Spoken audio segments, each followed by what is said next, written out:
Как переехать в Италию в 2025 году? Все легальные и не очень способы иммиграции в Италию в 2025 году в этом видео от ведущих специалистов по иммиграции.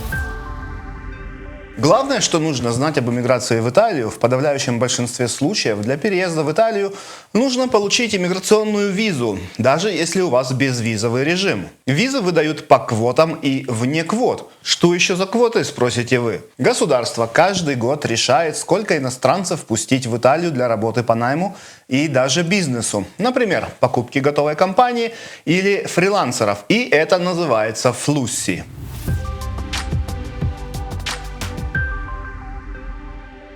Квоты для работы по найму не выходят для граждан России и Беларуси, однако для граждан этих стран работают квоты самозанятости и любых видов бизнеса, о которых тоже поговорим. Работа по найму для россиян и белорусов тоже возможна, но в обход квот. Не переключайтесь, эту тему тоже обсудим. Главный заявитель получает эту заветную визу. Семья обычно получает свои семейные визы уже после того, как главный заявитель получит основную визу, кроме вида на жительство без права на работу. Там все проще. Сейчас узнаем почему. Если не сделать семейные визы, то воссоединиться с семьей можно будет только через 2 года проживания в Италии при наличии жилья и доходов в Италии. Это новые изменения 2025 года. Все занимает от 20 дней в лучшие доковидные годы до 9 месяцев и даже года. После того, как вы получили визы, вся семья приезжает в Италию и запрашивает ВНЖ. Первый вид на жительство выдают на срок, равный действию визы. Обычно это 1 год.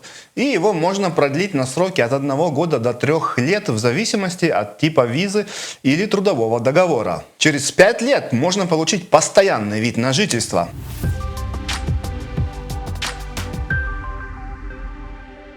Его нужно обновлять каждые 10 лет, как заграничный паспорт. Это своего рода упрощенная версия итальянского гражданства. Такой ВНЖ дает расширенные права его обладателю, например, право на работу в любой стране Евросоюза. Через 10 лет непрерывной прописки вы можете запросить гражданство Италии. А еще некоторые виды на жительство можно сменить в другой тип. Например, с бизнеса в работу по найму или даже ожидание занятости, а другие нет. Ожидание занятости – это вид на жительство, если вы потеряли работу или ваш бизнес закрылся. О легальных и не очень способах приехать в Италию по турвизе и по биометрии и получить итальянские документы в конце видео. Бизнес-иммиграция. Сюда входит большое количество разных видов иммиграционных виз и ВНЖ по квотам и вне квот. Самый гибкий ВНЖ – это бизнес-иммиграция через создание бизнеса с инвестицией не менее 500 тысяч евро и созданием 3 рабочих мест. К этому же типу можно отнести покупку готового бизнеса, которому есть 3 года и который последние 3 года работает. Еще бы я отнес сюда стартап-визу. ВНЖ для учредителей стартапа, в который могут входить максимум 5 человек, без учета семьи, с возможностью добавить еще 5 человек в стартап при определенных условиях. Также я бы назвал гибкой визой фриланс-визу или ВНЖ для внештатных сотрудников. Если вы работаете на себя и попадаете в одну из категорий, например, это различные категории IT, дизайнеры, видеомейкеры, звукорежиссеры, финансисты разные, инфлюенсеры даже, это ваш вариант. Более ограниченная категория – это цифровые кочевники. Они привязаны к этому типу ВНЖ, пока не запросят постоянный. Сменить статус нельзя, а по налогам он выйдет дороже, чем предыдущие варианты. Еще одна категория ВНЖ вне квот, который легко получить, предназначен для руководителей представительств, филиалов и итальянских компаний, а также высококвалифицированного персонала и так называемая голубая карта ЕС. Для получения данного статуса нужно иметь фирму, член ВТО, которая вас вызовет на такую должность. Существует вид на жительство даже для переводчиков, спортсменов, ректоров университета и артистов мировой славы. Иными словами, понять, какой тип ВНЖ для вас подходит и не запутаться очень непросто. Не говоря о сборе документов и борьбы с бюрократией на территории страны или консульством Италии за визу. Наши контакты в описании, пишите, подберем для вас самую подходящую миграционную процедуру, сделаем все под ключ. Предварительная консультация бесплатна. Золотые визы также относятся к бизнес-иммиграции, но в данный момент программа не работает для граждан России и Республики Беларусь, в том числе, если у вас 2 паспорта. Инвестиция, за которую вам и всем членам вашей семьи дадут ВНЖ, начинается всего от 250 тысяч евро. Все перечисленные сейчас способы позволяют получить постоянный вид на жительство и гражданство Италии. Как видите, вариантов переезда для тех, кто работает на себя, очень много, и условия для получения таких виз намного проще, чем к нашим ближайшим соседям, немцам, французам или даже испанцам. Резиденция электива. Еще один очень интересный вид на жительство, входные данные для которого, очень простые по сравнению с другими странами ЕС. Это ВНЖ для пенсионеров, он же вид на жительство для состоятельных граждан, он же ВНЖ без права на работу, или, как его называют понаехавшие, выбранное место жительства. Плюсы этого вида на жительство: визы дают сразу всей семье, не нужно отдельно получать семейные визы, значит, это намного быстрее. Дает возможность получить постоянный вид на жительство и право на работу. Страховка стоит дешевле, чем платить социальные взносы для других ВНЖ. Минусы: он без права на работу первые 5 лет. Доходы для этого вида на жительство на семью примерно 50 тысяч евро в год пассивного дохода. Согласитесь, это немного. Для бесплатной оценки вашего кейса пишите в мессенджер, контакты, как я сказал, в описании. Иммиграция для граждан ЕС или резидентов ЕС с ВНЖ. Гражданам ЕС остаться в Италии довольно просто. Они могут запросить гражданство страны через 4 года прописки. Для граждан Евросоюза достаточно иметь жилье и доходы в Италии, чтобы получить внутренние документы и регистрацию для граждан ЕС. Если у вас нет гражданства ЕС, но есть постоянный ВНЖ европейского образца для длительного проживания, вы можете запросить временный вид на жительство Италии, если найдете тут работу или откроете бизнес.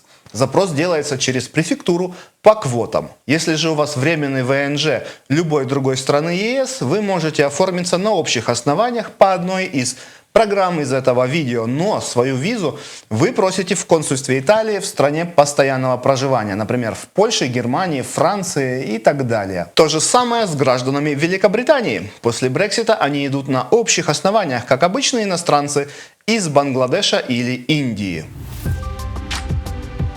Если у вас в Италии родственники. Еще один способ переезда: если ваши родственники граждане Италии, переехать могут родственники до 2-го колена, включая совершеннолетних детей. Для этого нужно совместно проживать с гражданином Италии под одной крышей, и дело в шляпе. Запрос подается непосредственно в полицию. Если родственники не граждане Италии, а имеют ВНЖ, то воссоединиться можно только по прямой линии. Эта опция доступна не для всех, а только для прямых родственников: супруг или супруга, несовершеннолетние дети, родители, пенсионеры. Ну что же, а как остаться в Италии без иммиграционной визы? Как я сказал, в Италию можно приехать по турвизе или без визу и получить ВНЖ. Это не всегда легально, а агитация нелегальной иммиграции, ровно как и статус нелегала, это уголовная статья. Видео не призыв к действию, а иллюстрация способов переезда на полуостров. Итак, самые криминальные способы переезда в Италию. Конечно, первым и самым всем понятным способом можно обозначить запрос статуса беженца. Для этого ваша виза должна быть итальянской, чтобы компетенция была Италии. Вторым, самым банальным вариантом можно назвать выйти замуж или жениться на итальянке, причем сделать это можно даже будучи нелегалом, а гражданство можно запросить через 3 года совместного легального проживания. Существует также амнистия для нелегалов, которая проходит очень редко. Так что, оставшись нелегалом, можно надеяться ее получить со всеми вытекающими в виде депортации и уголовной статьи. Амнистия не подарок для всех, нужно находиться на территории страны определенное время и иметь работодателя, который согласится вас легализовать. Иногда амнистия ограничивается какими-то определенными профессиями, например, только для сиделок. Существует также ВНЖ по болезни и для лечения, хотя медицинский туризм не очень развит в Италии. Такая возможность все же существует. Новый способ остаться в Италии – это получить разрешение на проживание для лиц, ставших жертвами незаконного посредничества и трудовой эксплуатации. А для этого достаточно попасть в рабство. Последний способ – 31-я статья. 31-я статья. Какая еще статья, скажете вы? Но именно так называется вид на жительство по опеке над несовершеннолетними. Непонятно? Представьте, вы приезжаете в Италию с детьми, находите жилье, записываете детей в школу, А дети в Италии обязаны учиться, даже дети нелегалов. Затем вы обращаетесь в итальянский суд по делам несовершеннолетних и объясняете судье, что детям здесь комфортно, и возвращение на родину или депортация родителей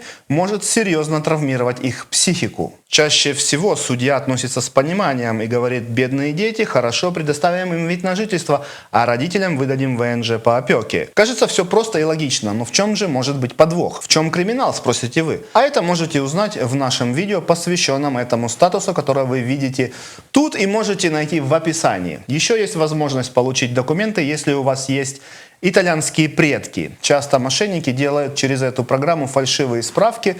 Вы тут рискуете уголовной статьей, даже если якобы не знаете, что идет подвох. Ну да, я ж не знал, что у меня родственники там итальянцы были. Граждане Украины могут приехать по временной защите и так остаться, пока она действует, сменив статус защиты на работу по найму или бизнес, без того, чтобы получать какие-либо визы, но это временная возможность. А для граждан России действуют разные программы, о которых я рассказал в этом видео. Наши контакты вы найдете в описании. Мы занимаемся практически всеми программами из этого видео и работаем официально в Италии больше 20 лет. Если у вас остались вопросы, пишите в комментариях, я читаю, отвечаю практически на все вопросы по теме.